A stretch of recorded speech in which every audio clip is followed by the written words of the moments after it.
The story is about the needle tree. So let's get started. There were once two brothers who lived on the edge of a forest.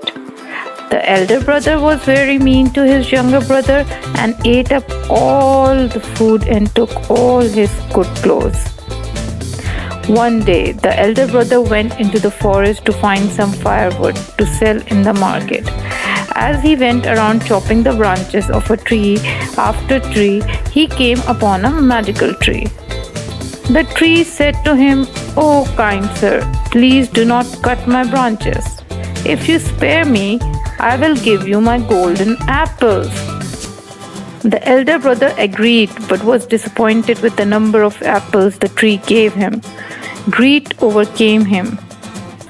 He threatened to cut the entire trunk if the tree didn't give him more apples. The magical tree instead showered upon the elder brother hundreds upon hundreds of tiny needles.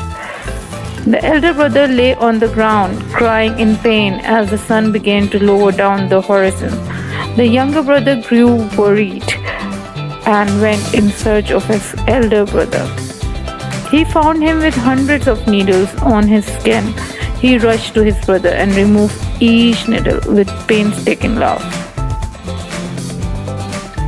After he finished, the elder brother apologized for treating him badly and promised to be better.